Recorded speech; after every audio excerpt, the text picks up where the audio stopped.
Amém.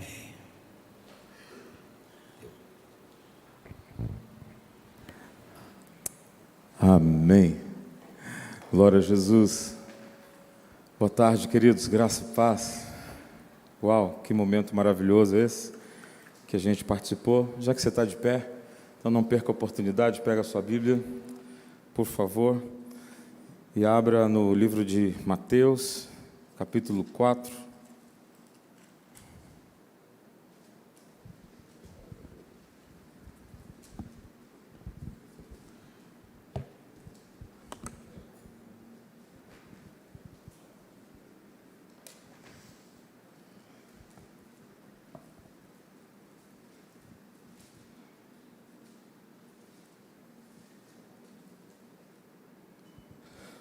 Mateus capítulo 4, versículo 18 e o versículo 19. A minha versão é Almeida, revista e atualizada, ok? Caso você tenha. Caminhando junto ao mar da Galileia, viu dois irmãos, Simão, chamado Pedro, e André, que lançavam as redes ao mar, porque eram pescadores. E disse-lhes: Vinde após mim, e eu vos farei pescadores de homens. Leia comigo o versículo 19. E disse-lhes: Vinde após mim, e eu vos farei pescadores de homens. Obrigado, Senhor. Maravilhoso esse momento. Nós nos colocamos à tua disposição para que tu fales mais do que já temos ouvido, porque nós nunca seremos esgotados de ouvir o Senhor. Então continua, Pai, em nome de Jesus. Amém. Pode tomar o seu assento, por favor. Queridos, tem sido gratificante para mim poder estar aqui com vocês hoje, uma alegria, uma honra, que obviamente a gente recebe, mas a gente devolve ao Senhor, porque Ele é o único digno de toda a honra e toda a glória. Mas é fato que a gente se sente feliz e honrado por estar entre vocês, numa igreja que para nós tem sido referência. Bispo Volney, como ele disse, eu tenho tido um relacionamento ainda mais de perto entre ele, ainda que a gente não seja da mesma região, né, de submissão e de autoridade, mas há uma ligação espiritual, uma ligação de afinidade que me foi dada a partir da vida dele, que eu quero carregar isso por toda a minha vida, em nome de Jesus. E eu louvo a Deus por esse privilégio presente de poder estar aqui com vocês, homens, e poder ministrar e ser ministrado, porque todas as vezes que a gente ministra, a gente recebe, porque é dando que se recebe. Quando a gente ensina, a gente recebe. E eu gostaria muito mesmo que a gente entendesse o propósito do homem, o destino que Deus deu a cada um de nós, o destino que Deus colocou na minha e na sua vida. Porque muitas vezes nós estamos na igreja, entra ano, sai ano, fazemos as mesmas coisas ou deixamos de fazer algumas coisas, e a gente fica sempre se encontrando apenas quando tem um encontro, ou tem uma programação especial para os homens. E quando a gente muitas vezes vai se reunir assim, a gente pretende fazer esse momento um momento que seja inesquecível, um momento que não fuja da nossa mente por muito tempo. Mas eu queria que você meditasse e pensasse um pouco mais sobre isso, porque todos os nossos encontros na casa do Senhor são importantes. Nós não vivemos dependendo de um encontro especial para ter uma marca em nossa história. Nós não dependemos de ter apenas um momento, né, como diz o pastor Mariano, de um ralar do joelho uma vez. Não, isso é o que nos faz homem. Mas o que nos faz homens de verdade? O que nos faz homens de Deus?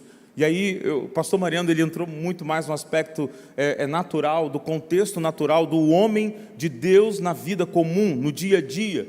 O que é uma realidade, uma necessidade nos dias em que vivemos. Eu quero trazer para o outro aspecto, o aspecto mais espiritual, o aspecto mais íntimo e pessoal do seu relacionamento com Deus. Homens de verdade que têm um relacionamento de verdade com Deus. Um relacionamento que vai fazer a diferença não só no aspecto natural, que é e muito importante, mas principalmente no aspecto espiritual, que vai atingir todas as áreas da minha vida. Então, eu acredito que muitos homens não conhece o seu destino, o seu propósito. E para ser um homem de verdade, você precisa saber qual é o seu destino e qual é o seu propósito.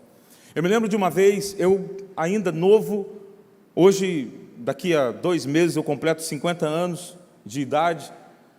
Eu me lembro, eu tinha uns 32, uns 33 anos, quando comecei a ministrar na igreja. E eu me lembro de ter falado uma vez, uma frase que chocou muitas pessoas. E na época, para mim, era muito comum, porque eu falava isso no natural. Eu disse, eu posso morrer hoje. Eu tinha 32, 33 anos. E eu disse, eu posso morrer hoje e morro o homem mais feliz dessa terra. Minha esposa depois reclamou e tudo. Você não pode falar essas coisas na igreja, você não pode dizer isso. Eu falei assim, você ainda é muito novo, a gente tem muito tempo pela frente. Enfim. Mas eu disse, e disse com convicção, eu posso morrer hoje e morro o homem mais feliz dessa terra. Ao final do culto, daquele culto, um senhor de aproximadamente 70 anos de idade chegou até a mim, chorando, e disse, menino, ele me chamou de menino, falou, menino, como você pode falar uma coisa dessas? Eu estou já caminhando para o final da minha vida, ainda não descobri, eu não posso dizer o que você disse, eu não posso falar o que você falou, eu não posso expressar isso, eu não posso morrer agora, mas eu ainda nem sei como terminar a minha vida. E isso me chocou, aí me chocou, a fala dele me chocou, porque existem homens que estão entre nós e que não sabem qual é o seu propósito, qual é o seu destino. Você sabe que é homem, você sabe que tem um chamado na igreja, sabe que tem um chamado no corpo de Cristo, sabe que o Senhor te trouxe para uma convivência com homens que vão fazer a diferença, mas você ainda não sabe qual é o teu destino, qual é o teu propósito, qual é o teu papel nesse estado de comunhão. E muitos estão tentando descobrir até hoje qual é o seu propósito. Muitos estão tentando descobrir qual é a sua função aqui dentro. O que de fato eu deveria estar fazendo. Eu quero dizer para você nessa tarde, já quase noite, Jesus vai te encontrar no teu lugar de responsabilidade. Então diga comigo, Jesus vai me encontrar no meu lugar da responsabilidade. Mas pastor, eu não sei qual é o meu lugar da responsabilidade. Eu li o texto com vocês, Mateus 4, 18 e 19, que é o chamado de 2 irmãos. 2 irmãos que estavam vivendo a sua vida simples. 2 irmãos que estavam simplesmente fazendo o que sempre fizeram, o que nasceram para fazer, o que nasceram para ser. E ali eles estavam sendo pescadores. E naquele momento em que eles estavam tendo a responsabilidade que lhes foi outorgada pelo seu pai, a responsabilidade que lhes foi outorgada pela própria sociedade, porque da sociedade eles também dependiam, a sociedade dependia deles. E quando você olha para esses 2 irmãos, eles estão fazendo algo natural, ou algo ordinário. E desse algo ordinário, eles estavam trabalhando de forma extraordinária. Sabe por quê, irmãos? Porque muitas vezes a gente olha para o aspecto de discípulos e a gente diz, uau, eles eram homens muito poderosos. Eles eram homens muito marcantes na história. Eles foram homens que tinham tudo para que o Senhor lhes chamasse. Eles não eram quaisquer homens. Eu acho que você ainda não leu corretamente a Bíblia, então, para saber que eles eram homens tão simples como nós somos. Eles eram homens tão normais como nós somos, e talvez mais normais do que nós ainda. Eu estou falando de 2 pescadores, 2 irmãos pescadores. Estavam ali puxando a rede, estavam lançando a rede ao mar, porque eram pescadores. Percebam que Mateus destaca a profissão deles. Eles eram pescadores. Estavam fazendo aquilo que lhes era responsabilidade, e aquilo que lhes era ordinário. Mas o ordinário deles, de alguma forma, foi tão extraordinário, porque, queridos, você pode ser um mecânico, mas você também pode ser um melhor mecânico. Concorda comigo? Você pode ser um eletricista, mas você pode ser um melhor eletricista. Você pode ser um autônomo, mas deve ser o melhor autônomo. Você pode ser. E isto é, o Senhor quer pegar você na sua responsabilidade. É isso que o Senhor quer nos mostrar quando a gente fala de ser homens de verdade. Eu tenho que ser homem de verdade fazendo o quê? Alguma coisa extraordinária? Eu tenho que fazer alguma coisa muito, muito, muito especial? Não, preste bem atenção. Jesus está procurando pessoas que são simples, ordinárias, mas que no seu ordinário faz algo extraordinário. Ela já é extraordinária. Ela já é alguém mais do que simples. Na sua função, na sua profissão, na sua responsabilidade, o ordinário que ela faz se torna plataforma para o extraordinário, e todo mundo vai observar. Pergunte-se a si mesmo: será que não haviam outros pescadores naquela vila? Será que não haviam outros pescadores? Queridos, eu quando passo em algum lugar que tem alguma vila de pescadores, eu não vejo um barco apenas. E vocês? Quando a gente passa, a gente olha, está chegando o barco lá de manhã, ali em Barra de São João, a gente costuma, comprar um peixe ali mais fresco, e a gente vai lá na beira, onde o pessoal, na beira canal ali, na prainha, aonde o pessoal chega com os barcos de manhã cedo lá, principalmente aos sábados, é o ponto de encontro ali. A gente chega lá, não tem um pescador só. São inúmeros barcos, inúmeros pescadores. Agora, o que chamou a atenção de Jesus por aqueles dois homens? Era que eles estavam fazendo algo ordinário, algo comum, algo natural. Mas alguma coisa chamou a atenção de Jesus naqueles homens. Eu quero que vocês compreendam uma coisa, meus irmãos. Pastor Mariano falou aqui de forma muito graciosa que Deus quer transformar as nossas cidades. E ele usou o exemplo dizendo: essa cidade, esse bairro pode ser o bairro que vai mudar o mundo, pode mudar a nossa nação. Sabe, aquele medo que a gente tem de, meu Deus, eu tenho que ir embora daqui, eu tenho que sair daqui, eu tenho que me mudar daqui porque está ficando perigoso. Não, está errado. Eu tenho que orar mais, eu tenho que fazer mais a diferença nesse lugar, eu tenho que transformar esse ambiente, eu tenho que transformar essa cidade, eu tenho que ser um arquiteto cultural, eu tenho que ser alguém que transforma a realidade dessa cidade, eu tenho que ser alguém que transforma a realidade da minha rua. Começa pela tua rua,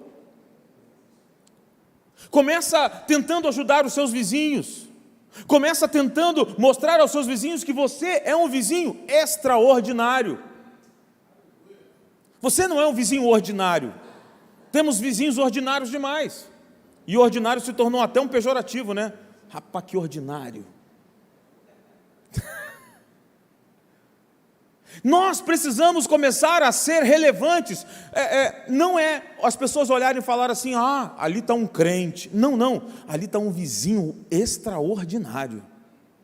Sabe, irmãos, vocês vão entender por que eu estou falando isso. Porque quando Deus nos chama, muitas pessoas dizem: poxa, eu queria ser um evangelista, eu queria ser um pregador, eu queria ser um ministro de música, eu queria ser um músico, eu queria fazer alguma coisa bacana lá no altar, lá no púlpito. Queridos, aonde você está, na tua responsabilidade, é onde Jesus está olhando para você. E Ele está olhando para você ali, se você é de verdade ou não. Se você é um cristão de verdade ou não, se você é um homem de verdade ou não.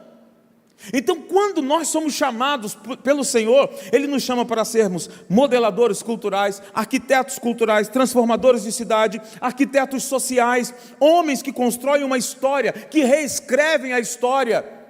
Você nunca se pensou o desejo que você tem de escrever um livro? Se você não consegue escrever um livro, faça as pessoas escrever a sua história. Faça alguma coisa que as pessoas não vão se esquecer de você. Faça alguma coisa que as pessoas vão se lembrar de você. Irmão Carlos, uau, rapaz, aquele vizinho era extraordinário. Que vizinho maravilhoso. Eu nunca tive um vizinho tão bom quanto aquele. Aquele, a gente, se precisasse de qualquer coisa, ele estava sempre à disposição. Aquele era crente de verdade. Vocês estão entendendo, irmãos? Ali você já está manifestando Deus, já está manifestando Jesus. Então, quando eu vejo Pedro e o seu irmão, Pedro e André, lançando as redes, Jesus olha esses garotos são extraordinários, eles estão fazendo um negócio com vontade, eles são diferentes, eu quero pessoas que sejam diferentes comigo. E Jesus chama justamente esses dois rapazes. Será que Jesus já te chamou no meio da tua responsabilidade? Ou você precisou vir até aqui para que Jesus pudesse é você? Não te conheço ainda. Eu quero te conhecer. Então caminhe com o Senhor, leve o Senhor para o teu lugar de trabalho, leve o Senhor para o lugar onde você é ordinário, e mostra a Ele que você não é só ordinário, que você é extraordinário. Você pode dizer isso para o teu irmão: meu irmão, Deus está te chamando para ser extraordinário. Algumas pessoas dizem: eu estou esperando em Deus, eu estou esperando o dia em que o Senhor vai mudar a minha vida, eu vou fazer teologia, e aí sim, o bispo vai me ver. Você entendeu errado. Eu vou fazer minha faculdade, eu vou terminar os meus estudos. Não espere. Não espere terminar alguma coisa para poder chamar a atenção de Deus. Deus está esperando você. Faça o seu trabalho de maneira que as pessoas vejam você e glorifiquem a seu Pai que está no céu. Foi Jesus que disse isso em Mateus 5,16, logo em seguida, aí na frente. Olha o que ele diz: assim brilhe também a vossa luz diante dos homens, para que vejam as vossas boas obras e glorifiquem a vosso Pai que está no céu. Meu irmão, Paulo vai dizer que o Senhor criou obras para que nós andássemos nelas antes da fundação do mundo. Tem uma obra para que você ande nela, tem uma plataforma, uma calçada pronta para você caminhar sobre ela. O Senhor já pavimentou a tua estrada, o Senhor já pavimentou o teu destino, você só tem que andar por ele. Se você está andando fora dele, você está pisando em lama, está pisando em pedra, está pisando em cacos, quando você precisava aprender a andar no que ele pavimentou para você andar. Existe uma pavimentação, uma obra que o Senhor preparou para cada um de nós. E muitas vezes a gente quer ver primeiro algo extraordinário acontecer. Não, faça você o extraordinário primeiro. Seja você o extraordinário. É isso que significa, irmãos, quando eu faço o meu trabalho ordinário de forma extraordinária. É isso que significa ser alguém que é chamado, alguém que tem uma atenção de Deus. Sabe, existe algo ali naquela simplicidade dos dois irmãos. Existe algo naquele momento em que eles estão lançando a rede. Eu não sei lançar a rede, tem aquele negócio de tarrafa, né? Mas eu não sei se Mateus, de repente, não entendeu bem, escreveu rede, ou estava tentando dizer tarrafa, não sei se existia tarrafa, sei lá. Mas você já viu que tem técnica para lançar tarrafa? Eu nunca lancei. Alguém já lançou tarrafa aqui? Tem pescador aqui? 3 pescadores aí, pastor Mariano é completa, né? Pastor Mariano esse é brabo, Tem técnica, né, pastor? Cair aberto, né? Aí, se eu for lá pegar, eu vou jogar, vai me ganhar uma corda, né? Você já se imagina, cara, Jesus olhando e vendo aquela simplicidade neles ali. Uma vez eu vi um vídeo de um rapaz pegando uma muito grande, eu nunca tinha visto daquele tamanho. Ele foi pegando aos poucos, e ele deu uma volta, mais de uma volta, não foi só aquela, né, que o cara abre assim, ele deu para que o negócio fosse longe. Eu falei: rapaz, esse cara aí é macho mesmo, esse cara é bom. Enfim, você tem que ter técnica, você tem que saber o que está fazendo. Então seja o melhor na sua profissão, seja o melhor naquilo que você faz, porque dessa maneira você vai ser um extraordinário. Veja bem, queridos, nós precisamos passar por fases. Pastor Mariano falou sobre processos. Nós precisamos passar por fases, e eu quero que você preste atenção que quando Jesus chama aqueles meninos, Jesus chamou aqueles meninos para um propósito. Ele disse: nisso que você está fazendo, eu quero que vocês façam tão bem o que eu estou chamando vocês para fazerem. Eu quero que vocês sejam pescadores de homens. Você entendeu? naquilo que eles sabiam fazer, naquilo que eles nasceram preparados para fazer, naquilo que eles foram treinados para fazer, o Senhor disse: essa experiência que vocês têm, eu vou transformar isso numa qualidade do reino. Então, meu irmão, qual é a sua profissão?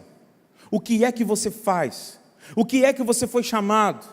Porque o chamado não é no altar apenas, o chamado não é na liderança de um ministério apenas. Você olha para a história de Moisés, por exemplo. Moisés, quando nasceu, ele foi criado para ser o libertador de Israel.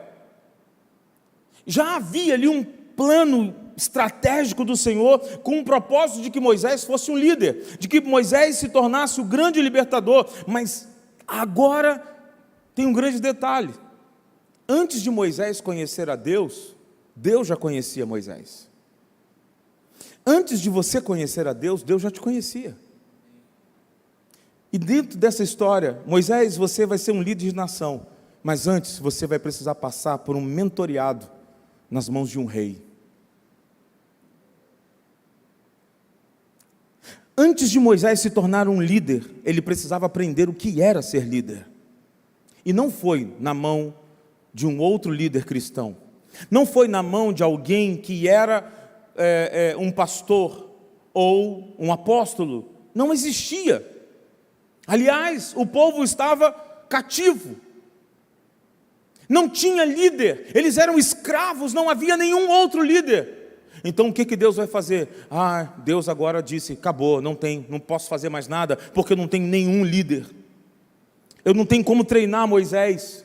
Não, Deus vai treinar Moisés aonde? Dentro da casa de Faraó. Sabe onde Deus quer te treinar, irmão? Para o ministério? Para a obra que Ele te chamou? Aonde você trabalha. Sabe, às vezes a gente vê alguns irmãos dizendo: poxa, bispo, ora porque está brabo lá no trabalho. Acontece, não acontece, bispo? Às vezes as pessoas dizem, né? Comigo acontece aos montes: pastor, pelo amor de Deus, ora aí porque estou sendo perseguido no trabalho. Eu falei: irmão, glorifica a Deus, irmão, agradece, fica feliz, porque você está sendo perseguido no teu trabalho. Deus está querendo te levantar, Deus está querendo te elevar, Deus está querendo levar você para novos destinos, mas é lá que você vai aprender. Não peça para sair, faça o teu extraordinário lá, porque é lá que Deus quer te levantar. Sabe, às vezes a gente acha que uma provinha no trabalho, uma provaçãozinha no trabalho, eu vou dizer, sim, eu vou colocar em minúsculo, denegrindo mesmo a prova que a gente passa no trabalho, porque afinal de contas, irmãos, é lá que você tira o seu sustento, é de lá que você traz para a tua casa toda a fonte de renda. Então você tem que abençoar o lugar onde você está recebendo, porque se você começar a amaldiçoar e dizer: está ruim, está difícil, está brabo, não está legal, meu irmão, suas palavras têm poder, irmãos. Você vai estar liberando sobre o teu trabalho coisas ruins. Essa semana o diácono Álvaro me fez uma experiência e ele mostrou para nós. Eu nunca tinha visto isso, eu achei muito impressionante. Ele fez e mostrou lá no grupo de vida dele.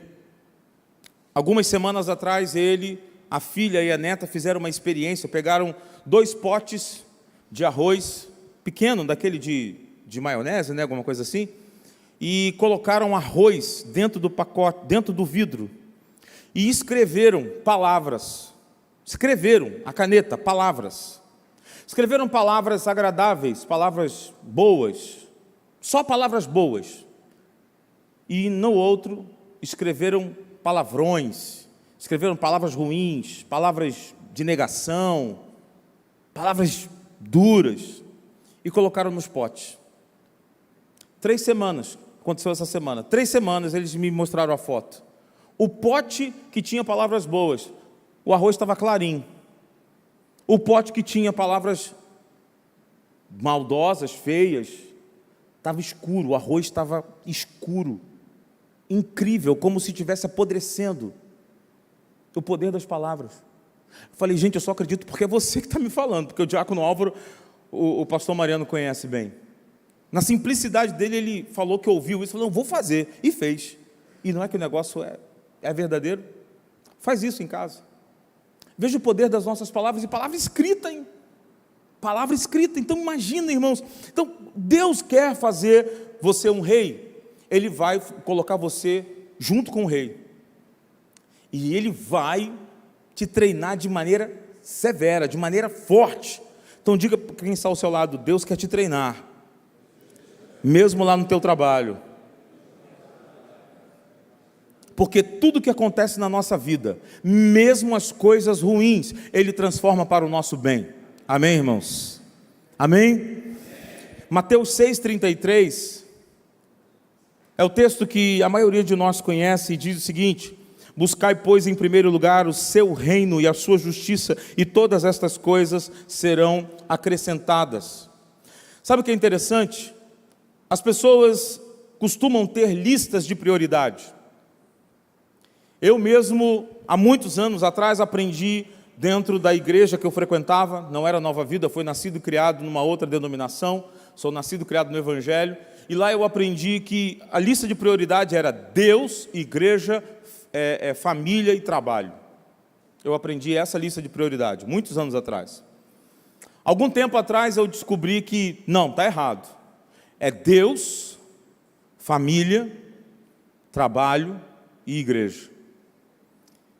E aí eu falei, uau, ensinei e ensino que a gente deve dar prioridade à nossa família, deve dar prioridade ao reino. Só que eu tenho descoberto, bispo, tenho descoberto pastores, tenho descoberto irmãos, que o reino de Deus só tem uma prioridade. Uma única prioridade. A única prioridade na lista de Deus é, em primeiro lugar, faça o quê? Busque o reino. Em segundo, não tem. Em terceiro, não tem. Em quarto, não tem. Em quinto, não tem. Então, o que é prioridade no reino? Busque o reino de Deus. Qual é a prioridade de Deus? Busque o reino de Deus. E aonde fica? Minha família, meu trabalho, meus negócios, a igreja. Em primeiro lugar, no reino de Deus. Vocês estão entendendo? Tudo é voltado para o reino. Tudo que você fizer tem que estar debaixo do reino, na prioridade do reino. O que é que Deus quer nos ensinar com isso? Não existe divisão de prioridade para você. Não, porque hoje é o dia da igreja, então hoje eu sou santo. Amanhã é o dia da família, então eu sou o pai, o marido. Não, agora hoje é o dia do trabalho, então eu vou trabalhar. Não, irmãos, nós não temos uma outra prioridade a não ser a prioridade do reino, porque quando você estiver com a sua família, você é alguém do reino com a sua família. Quando você estiver no teu trabalho, você é alguém do reino no seu trabalho. Quando você estiver na sua empresa, você é alguém do reino na sua empresa. Quando você estiver junto de outras pessoas na igreja, você é alguém do reino na igreja. Então diga para quem está ao seu lado, só tem uma prioridade, meu irmão. Se você está fazendo alguma coisa que não está na prioridade do reino, pare de fazer. Porque o reino de Deus é prioridade. Então, coloque a tua família no reino, coloque o teu trabalho no reino, porque você é sacerdote do Deus Altíssimo. Você é um homem de verdade como sacerdote. Você tem características de sacerdote e você é um sacerdote. Então, a única prioridade que você tem é o reino de Deus. Mas pastor, como é que eu vou fazer isso? Eu aprendi que a gente não pode misturar igreja, não pode misturar religião com trabalho. É verdade, você não pode misturar religião com trabalho. Só que, quem disse que você é religioso? Quem disse que você é religioso? Você é um sacerdote do reino dos céus. Então lá no seu trabalho você não é religioso, você é um sacerdote abençoando aquele trabalho. Você é alguém que manifesta o reino lá na sua empresa, no lugar onde você está. Então, meu irmão, se eu ponho as mãos aqui na igreja e a pessoa é curada, por que eu não posso fazer isso lá fora, no teu trabalho? Porque lá fora você também é alguém que tem autoridade, como tem aqui dentro. Amém ou não amém, irmãos? Parece uma coisa difícil, mas pastor, como é que vai ser isso? Irmãos, é natural. Sabe por quê? Porque naturalmente você é sobrenatural. Você consegue entender isso? A gente aprendeu que existe uma dicotomia entre a vida cristã e a vida secular. Irmãos, por favor, não caia nessa. Isso é balela. Você não é uma pessoa que tem dupla nacionalidade. Você tem uma única nacionalidade. Você é cidadão do reino dos céus. E você está nessa terra. E diz o apóstolo Paulo, eu pregava por muitos anos dizendo o seguinte: nós somos peregrinos estrangeiros e nós estamos aqui e tal. Paulo vai dizer lá em Efésios capítulo 2, versículo 19, se não me engano: não somos estrangeiros e nem peregrinos, somos concidadãos dos santos.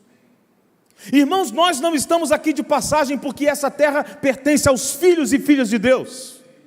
Nós estamos aqui como herança, nós estamos aqui por possessão. Você permanece nessa terra, e essa terra é dada aos filhos de Deus. Os céus pertencem ao Senhor, mas a terra deu a Ele, aos filhos dos homens. Então você tem uma herança, e essa herança é essa terra. Satanás é um mentiroso quando diz que ele que está dominando nada. Uma coisa que a gente precisa aprender sobre Satanás é de que ele é mentiroso. Então, Jesus não veio nessa terra ensinar o que Deus pode fazer por nós. Jesus veio ensinar o que os homens podem fazer com Deus. Porque ele, sendo Deus, não usurpou ser igual a Deus, mas a si mesmo se esvaziou, tomando a forma de homem, a forma de servo. Entende? Então olhe para Jesus não como Deus, ainda que ele fosse, porque nem ele quis olhar a si mesmo como Deus. Ele não veio, eu vou repetir a frase, ele não veio mostrar o que Deus pode fazer pelos homens, mas ele veio mostrar o que o homem pode fazer com Deus. Então, se eu ponho as mãos sobre o enfermo, eu também posso impor as mãos sobre a minha atuação no trabalho. Por exemplo, as coisas estão dando errado no trabalho. Ora. Ah, pastor, eu preciso impostar a voz, eu preciso levantar. Irmãos, espera aí, meus amigos, vamos orar agora. Não, não precisa. Você já é naturalmente sobrenatural. Você só precisa interceder de forma autoridade. Você chegou, Satanás tem que sair, irmãos. Você é autoridade, você carrega autoridade. Então, quando Jesus chegava nos lugares, os demônios, por que você veio nos atormentar? É assim que tem que ser com a sua vida.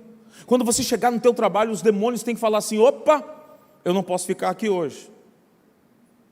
E não podem mesmo, porque você deve sair de casa já preparado. Senhor, eu estou indo para a minha empresa hoje. Satanás está tentando se levantar agora, mas eu me levanto no teu nome. Ele vem contra mim com espadas e lanças, mas eu vou em o nome do Senhor dos Exércitos. Entende, queridos? E quando você chega no trabalho, Satanás não vai nem chegar. De preferência chega primeiro que todo mundo. Aí sim, aí você sozinho, chegou ninguém, começa a andar e começa a ministrar. Quando chegar alguém, você para. Está tranquilo, mas continua em espírito. Sabe, se Jesus é o médico dos médicos, por que ele não pode ser o mecânico dos mecânicos? Se ele é o médico dos médicos, por que ele não pode ser o dentista dos dentistas? Por que ele não pode ser o eletricista dos eletricistas? Por que ele não pode ser o pedreiro dos pedreiros, o contador dos contadores? Por que ele não pode ser o empresário dos empresários? Entende, irmãos? Nós limitamos muito o Senhor nas quatro paredes da igreja. Nós limitamos muito o Senhor aqui dentro, da porta para dentro, e esquecemos que quem Ele é lá fora, quem Ele é aqui dentro e lá fora, e em todos os lugares, porque Ele é Senhor. Foi isso que o pastor Mariano disse aqui. Muita gente diz: Ele é o meu Salvador, mas não entende Ele como teu Senhor. Ele é o teu Senhor, irmãos. Então Ele é o teu Senhor aqui e lá. Ele é o teu Senhor em qualquer lugar. Busque o reino de Deus. Buscar o reino de Deus. Pedro estava lá pescando, Jesus olha e ele não pergunta assim: o que vocês estão fazendo aí? Não, Jesus já sabia, Jesus viu, estava declarado, estava demonstrado. Quando as pessoas chegarem no teu trabalho, elas vão perceber: rapaz, tem uma coisa diferente de você, o que que é? Rapaz, eu sou assim mesmo, é o meu natural. Mas tem uma coisa diferente, não é assim mesmo, é o meu natural. Se você quiser saber o meu segredo, é porque naturalmente eu sou sobrenatural. Então é o meu natural ser sobrenatural. Você vai dar um nó na cabeça das pessoas, com certeza, mas eles vão saber que tem alguma coisa diferente em você.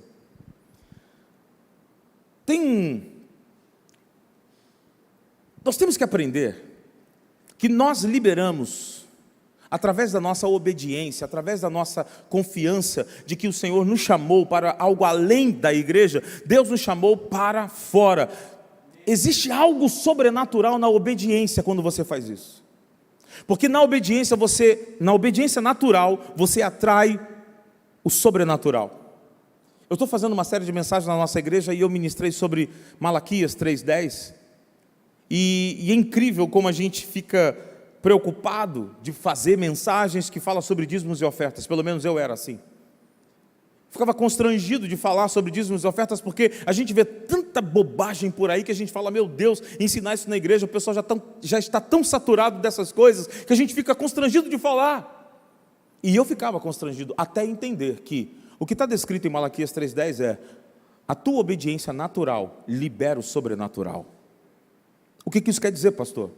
Diz a Bíblia, diz lá o texto: fazei prova de mim, ou seja, me obedeça, se eu não vos abrir as janelas dos céus. Sabe o que significa janelas dos céus? Não é mais dinheiro que cai do céu, porque eu nunca vi cair dinheiro do céu. São as bênçãos sobrenaturais, são as bênçãos espirituais, é o reino dos céus abrindo sobre a sua vida. Então a obediência natural atrai as bênçãos espirituais, irmãos, e não é apenas sobre dinheiro, mas é sobre todas as áreas da sua vida. Então não se retenha, não fique constrangido dizendo: não vou obedecer. Lembra do filme Karate Kid? Acho que todo mundo lembra, né? Todo mundo lembra? Karate Kid, o Sr. Miyagi, Daniel San: eu quero aprender karatê, lembra? Eu quero aprender karatê. Aí vai lá o Sr. Miyagi: tá bom, ok, vem cá na minha casa. Aí vai o Daniel San: e aí, qual o primeiro golpe?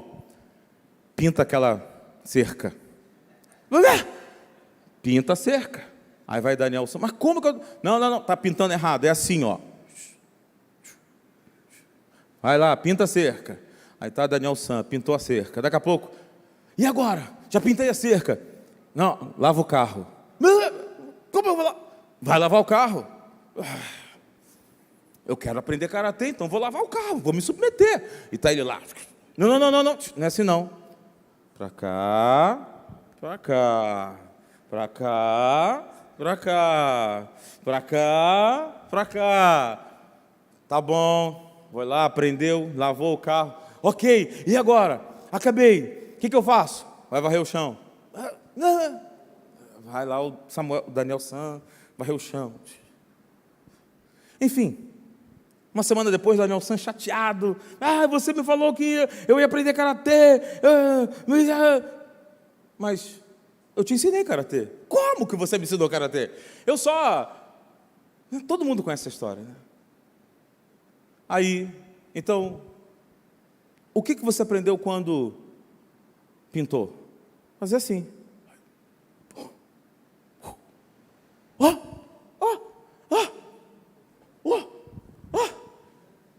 Aprendi karatê sem saber. A obediência liberou o sobrenatural. Conseguiu compreender, irmãos? É um exemplo do mundo, é um exemplo de um filme, mas é a realidade. Quando você obedece, você libera o sobrenatural, você aprende sem saber que está aprendendo. Você começa a se mover de algo que você nem imaginava que estava fazendo. Então Deus quer operar através de você, e eu quero que você comece a questionar ao Senhor, dizendo: Senhor, qual é o meu ministério? O Senhor vai dizer: você já está no teu ministério, lá no teu trabalho. Você já está no teu ministério. Sabe, irmãos, o que é que você está fazendo? Ele vai pegar o teu trabalho natural e transformá-lo efetivamente em algo sobrenatural. Tem uma história linda, linda e marcante, que eu quero que você veja em Atos dos Apóstolos, capítulo 18. Atos, capítulo 18, versículo 1, 2 e 3. Eu vou ler com vocês lá no telão. Depois disto, deixando Paulo Atenas, partiu para Corinto. Lá encontrou certo judeu chamado Áquila, natural de Ponto, recentemente chegado da Itália, com Priscila, sua mulher, em vista de ter Cláudio decretado que todos os judeus se retirassem de Roma. Paulo aproximou-se deles. E posto que eram do mesmo ofício, digam comigo, eram do mesmo ofício, passou a morar com eles e ali trabalhava, digam comigo, trabalhava. Pois a profissão deles era fazer tendas, diga comigo, a profissão deles era fazer tendas. Você sabia que Paulo trabalhava? Ué, Paulo apóstolo? É, Paulo apóstolo. Ué, mas ele não era só apóstolo? Era apóstolo e construía tendas. Ele trabalhava. Uau! Paulo trabalhava. Agora, sabe o que é mais interessante? Pula para o capítulo 19, versículo 11, por favor. Capítulo 19 de Atos, versículo 11. E Deus, leia comigo em voz alta, vamos lá, todo mundo. E Deus, pelas mãos de Paulo, fazia milagres extraordinários. Legal? E Deus, pelas mãos de Paulo, fazia milagres extraordinários. Versículo 12. A ponto de levarem aos enfermos lenços e aventais do seu uso pessoal, diante dos quais os enfermos, as enfermidades fugiam das suas vítimas e os espíritos malignos se retiravam. O que chama a atenção de vocês aí? Lenços e aventais. Lenços e aventais de Paulo era levado para os enfermos e os endemoniados, e os enfermos eram curados, os demônios fugiam. Agora, para mim, o que chama mais atenção ainda é o seguinte: eram lenços e aventais do uso pessoal. Diga comigo, uso pessoal. Sabe o que é uso pessoal? É a camisa que você tem, é a flanela que você usa lá no teu trabalho, é a roupa que você usa, o macacão que você usa no teu trabalho. Lenço que Paulo usava quando estava muito suado.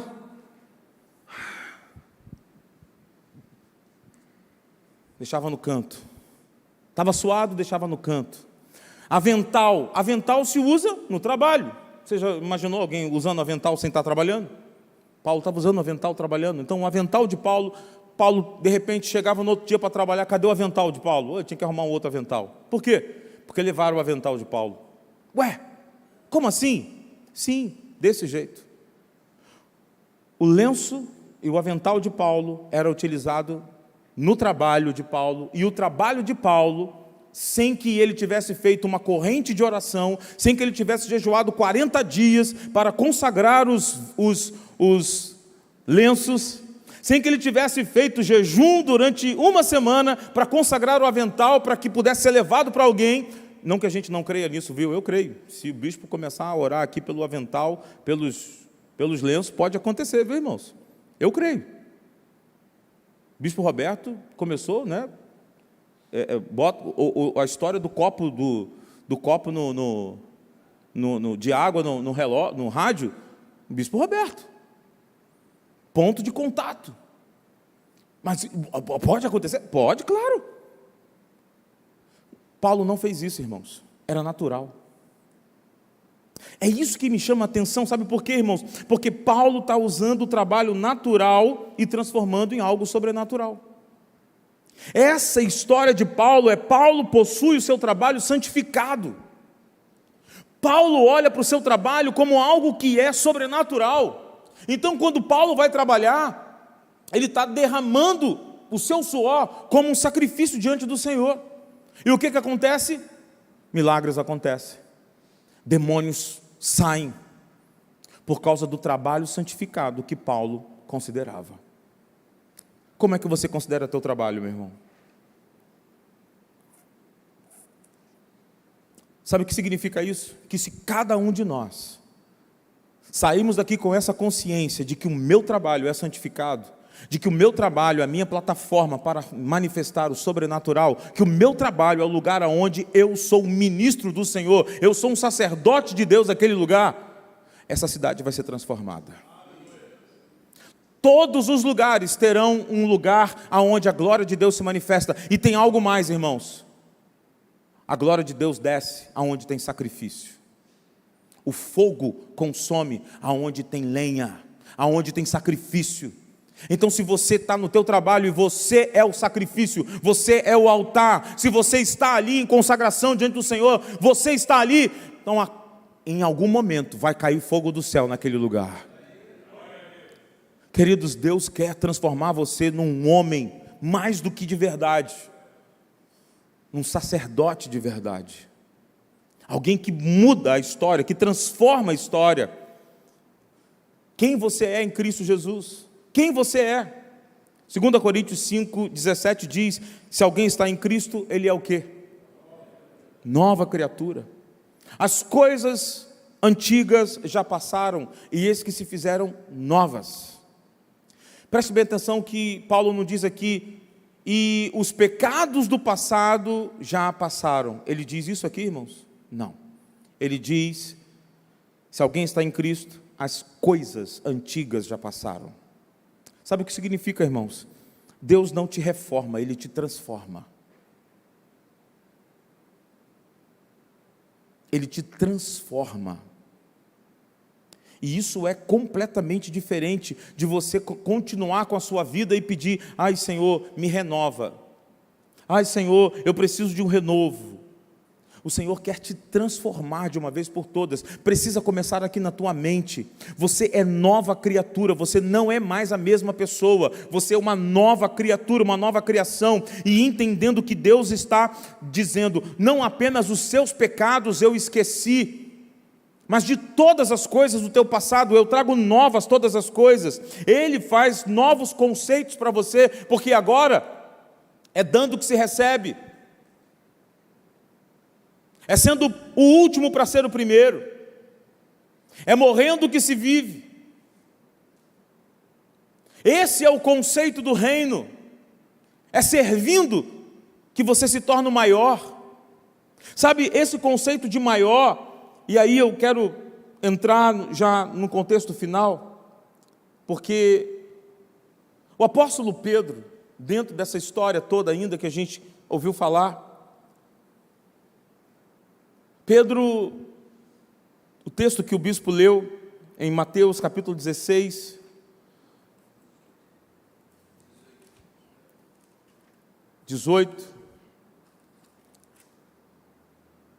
na verdade eu quero ler o 13. Indo Jesus para os lados de Cesareia de Filipe, perguntou aos seus discípulos: quem diz o povo ser o Filho do Homem?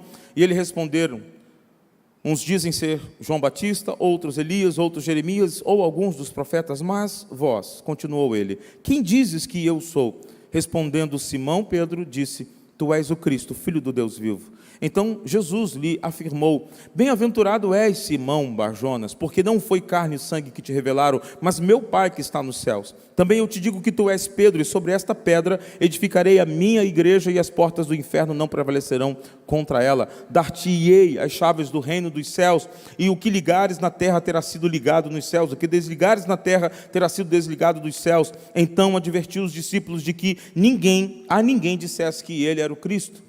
Jesus muda o nome de Pedro. Pedro era conhecido como Simão, e Simão é aquele que ouve. O significado do nome Simão é aquele que ouve, é aquele que ouve e obedece. Simão vem de Shema, de ouvir. Shema Israel, ouve, ó Israel. Simão, aquele que ouve. Não importa, não dá para ser apenas aquele que ouve. Deus quer mudar a sua história, Deus quer transformar você por inteiro, até o teu nome precisa ser mudado. Uma mudança precisa acontecer radicalmente na tua vida. Deus quer começar a falar em você e se manifestar através de você. Então deixe para trás todas as coisas, porque quando você começa a falar quem Jesus é, eu sei quem Ele vai ser através de você. Porque quando Pedro fala, tu és o Cristo, o Filho do Deus vivo, ele revela Jesus, ele descreve Jesus através dele mesmo. Porque ele diz, tu és o Cristo, o Filho do Deus vivo. Então Jesus diz para ele, eu vou dar a você as chaves do reino dos céus. Você é pedra, e eu vou edificar sobre essa rocha a minha igreja. Mas eu estou dando a você autoridade e poder. Quem é Jesus para você, irmãos? Jesus é para mim aquele que ama os perdidos, então eu te digo, vai lá e busca os perdidos. Quem é Jesus? Jesus é aquele que cura as pessoas. Então, sabe quem é Jesus para você? E sabe quem é você para Jesus? Alguém que tem autoridade para curar. Jesus é maravilhoso, então Ele quer ser maravilhoso na vida de outras pessoas através de você. Nós somos convidados a fazer parte do corpo de Cristo. Nós somos convidados a integrar esse corpo sobrenatural. E lá em Lucas, no capítulo 22, não precisa abrir, é o capítulo inteiro. Em Lucas, no capítulo 22, Lucas traz todo um relato sobre a última ceia. Todo mundo conhece esse texto. E na última ceia, Jesus revela que alguém iria traí-lo. E depois, mais abaixo, Jesus vai falar, não alguém, ele vai falar, Pedro, você vai me trair. Pedro, você vai me trair. E Pedro falou, não, Senhor, não vou fazer isso. 3 vezes você vai me negar. E todo mundo conhece a história e sabe que Judas negou Jesus uma vez. Pedro negou Jesus 3 vezes. Quando Maria está no dia da ressurreição, vendo Jesus, Jesus dá um recado para ela e diz, avisa os discípulos, e a Pedro, de que eu vou me encontrar com eles. Avisa a Pedro. Por que você acha que Jesus mandou avisar a Pedro? Por que ele adicionou Pedro nesse recado? Porque os discípulos consideravam a mesma traição de Judas, a traição de Pedro, a mesma coisa. Só que tem um detalhe, ou você se torna uma pedra de tropeço, ou você se torna um próximo degrau.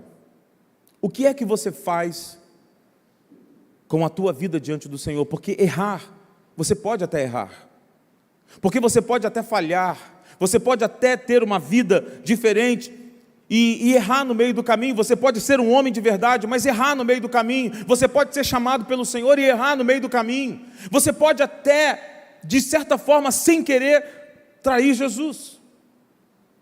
Mas tem 2 opções. Ou você se torna uma pedra de tropeço, ou você se torna um grande degrau. Porque foi isso que aconteceu. Quando Jesus manda chamar Pedro, ele estava justamente dizendo isso.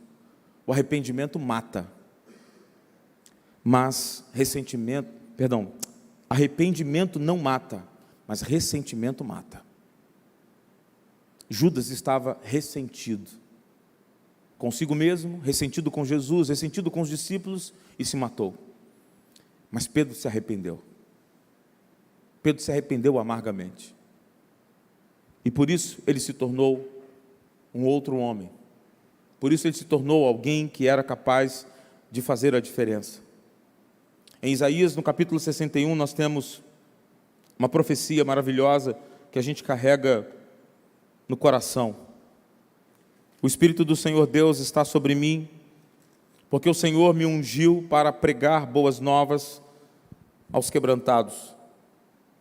Enviou-me a curar os quebrantados de coração, a proclamar libertação aos cativos e a pôr em liberdade os algemados, a apregoar o ano aceitável do Senhor e o dia da vingança do nosso Deus, a consolar todos os que choram e a pôr sobre os que em Sião estão de luto uma coroa em vez de cinzas, olhos de alegria em vez de pranto, vestes de louvor em vez de espírito angustiado, a fim de que se chamem carvalhos de justiça plantados pelo Senhor para a sua glória. Eles edificarão os lugares antigamente assolados, restaurarão os de antes destruídos e renovarão as cidades arruinadas, destruídas de geração em geração. Estranhos se se apresentarão e apacentarão os vossos rebanhos, estrangeiros serão os vossos lavradores e os vossos vinhateiros, mas vós sereis chamados sacerdotes do Senhor, e vos chamarão ministros do nosso Deus. Comereis as riquezas das nações, e na sua glória vos gloriareis. Em lugar da vossa vergonha tereis dupla honra, em lugar da afronta exaltareis na vossa herança. Por isso na vossa terra possuireis o dobro, e tereis perpétua alegria.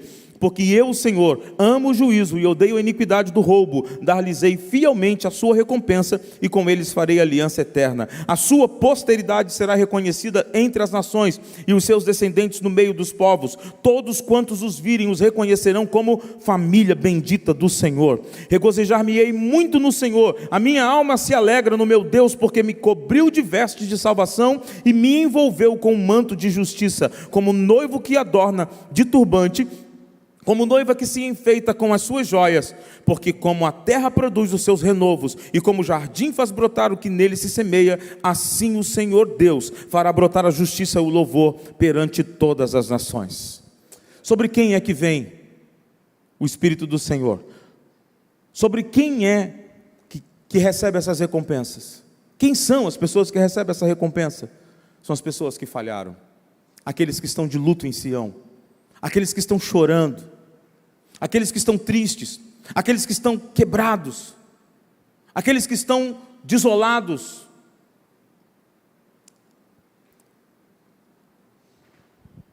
Pastor, você não sabe o que eu fiz. Eu errei feio com Deus. Você negou Jesus 3 vezes?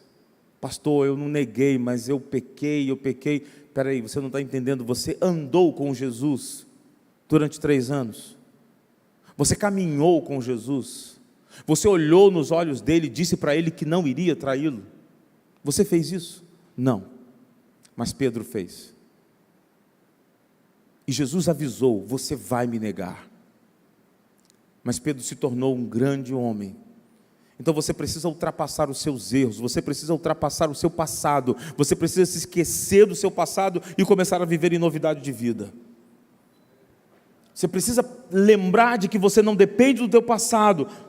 Jesus pega Pedro, que era um pescador simples, e o transforma num apóstolo para os judeus. Jesus pega Paulo, que era um letrado, um homem que conhecia as leis judaicas melhor do que qualquer outro naquela época, um grande fariseu, e diz: eu vou colocar você, Paulo, com os gentios. É lá que eu quero usar você, aonde você não conhece ninguém. Sabe? Aonde Deus quer usar você, irmãos? É aonde você diz: eu não posso, eu não sei, eu não consigo. Sabe por que Deus usa Pedro lá no meio dos judeus? Para que todo mundo soubesse que não era Pedro, era Deus através de Pedro. Sabe por que Deus usa Paulo no meio dos gentios? Porque lá no meio dos gentios todo mundo vai saber que não era Paulo, era Deus através de Paulo. Sabe por que Deus quer usar você no teu trabalho? Para que ninguém diga: oh, é o pastor, é o bispo, é o diácono. Não, é porque é Deus através de você lá no teu trabalho. Entende, queridos? Esqueça o teu passado, arrependa-se, seja um homem de verdade, não seja pedra de tropeço, seja um pedestal para outras pessoas e principalmente para o Senhor. O último texto para nós fecharmos é o texto de Romanos 8, no finalzinho, quando Paulo vai dizer para os irmãos, versículo 38 e 39, porque estou bem certo de que nem a morte, nem a vida, nem anjos, nem principados, nem as coisas do presente, nem a do porvir, nem os poderes, nem a altura, nem a profundidade, nem qualquer outra criatura poderá separar-nos do amor de Deus que está em Cristo Jesus. Na lista de Paulo, no versículo 38, ele fala da morte, da vida, dos anjos, de principados e de poderes. Ele fala de coisas poderosas, de coisas sobrenaturais, e ele fala de tempo. Paulo fecha todo o conceito de sobrenatural: morte, vida, anjos, principados e poderes. E quando ele fala de tempo, ele diz passado e futuro, ele diz do presente e do futuro. Nem as coisas do presente, nem as coisas do porvir. Por que Paulo não fala das coisas do passado? Porque o passado não te pertence mais. Ele não vai colocar isso na lista, porque o passado já foi tomado por Jesus. Então, são as coisas do presente, as coisas que estão por vir, que você precisa se atentar, que não podem te separar do amor de Deus. Não pode te afastar do amor de Deus. Nem o que você faz agora, nem o que você vai fazer. Você é um homem de verdade, você é um sacerdote de verdade. Ele já colocou as coisas necessárias em você para transformar a sua cidade, para fazer de você alguém que vai transformar o seu lugar de trabalho. A realidade da sua cidade está nas suas mãos. Amém? Amém? Vamos orar.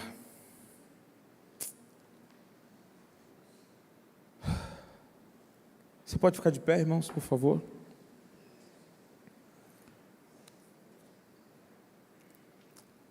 Eu sei que a gente está num ambiente fechado, num ambiente próprio. Eu sei que muitas vezes a gente não tem confiança, a gente não tem tanta certeza de tomar uma decisão, mas eu quero pedir a você, se você precisa de tomar decisão, de fazer a diferença, aonde você trabalha, aonde você tem um chamado, se você precisa de confiança, eu gostaria que você levantasse suas mãos, e se você precisar mesmo de tomar um posicionamento, uma decisão maior ainda, se você quiser vir aqui à frente, fique à vontade.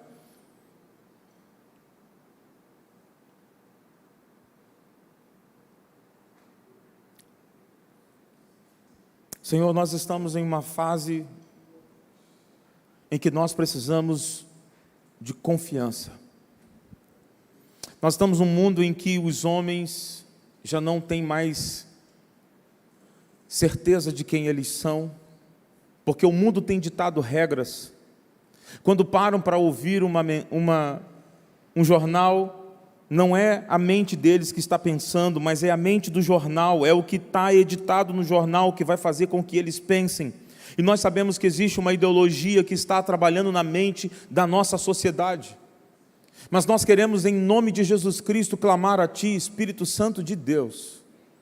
Tu que conheces a nossa intimidade, conheces o nosso coração, que conhece a nossa mente, que tem nos dado a mente de Cristo, restaura a mente dos Teus filhos, Senhor, nessa hora.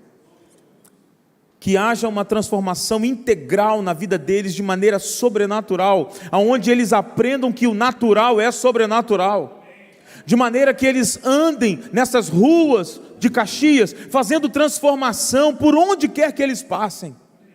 Senhor, eu declaro em nome de Jesus Cristo que eles comecem a se entender como as pessoas mais do que necessárias para esse tempo, como homens mais do que necessários para a sua família, como homens mais do que necessários para a sua igreja, como homens mais do que necessários para o seu trabalho, para o seu lugar aonde moram, na sua vizinhança.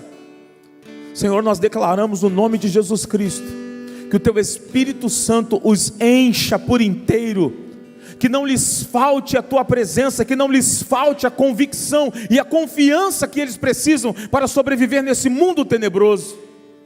Nós declaramos, Pai, que o trabalho deles seja um trabalho santificado, que todas as ações, que todas as motivações, que todo o empenho colocado na realização de uma tarefa seja para a glória do Senhor, que eles possam perceber que o Senhor respira através do trabalho deles, que nós possamos começar a compreender que não é apenas o Senhor que é o nosso respirar, como a gente canta naquela canção, mas o Senhor respira através do nosso trabalho, o Senhor respira através das nossas ações, o Senhor respira através das nossas atitudes, das nossas decisões. Eu declaro, Senhor, no nome de Jesus Cristo, que toda infâmia, declaração do inferno contra a vida dos meus irmãos, dizendo que eles são frouxos, dizendo que eles não podem nada, dizendo que eles não são ninguém, Nós declaramos em nome de Jesus, caído por terra, toda declaração maligna do inferno contra a vida deles, porque eles são homens de verdade, eles são homens poderosos, eles são homens cheios do teu Espírito, eles têm o poder do Espírito Santo, que é o poder que ressuscitou a Jesus dentre os mortos. E é esse poder que opera em nós, é esse poder que está liberado sobre nós, é esse poder que nos empodera para viver de maneira sobrenatural, de forma natural, Senhor. Que não haja mais divisão entre o trabalho e a igreja, que não haja mais divisão entre a igreja e o trabalho, entre a família e a igreja, entre a família e o trabalho, porque nós somos sobrenaturais o tempo todo o reino de Deus é manifesto através das nossas vidas.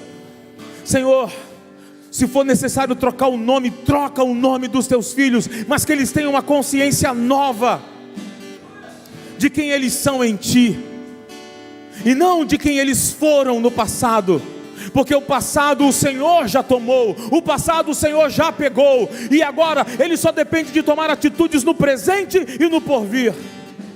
E essas decisões, Senhor, são tomadas por esforço, por convicção, por decisão, por saberem quem eles são, por ter uma identidade clara sobre suas próprias vidas. Nós liberamos, Pai, sobre eles a palavra profética do Senhor. Liberamos o tempo de uma nova estação, um tempo de romper com o passado, de romper com o medo, de romper com o pecado e começar a viver em novidade de vida de uma vez por todas. Em nome de Jesus Cristo, seja esse o novo tempo, Pai, na vida dos teus homens, na vida destes homens, para que eles sejam influência e inspiração na vida dos seus filhos, sobrinhos, netos, em nome de Jesus Cristo. Nós assim confiamos e declaramos a promessa e a declaração de bênção do Senhor sobre todos nós, em nome de Jesus. E todos que recebem, digam: eu recebo em nome de Jesus. Amém.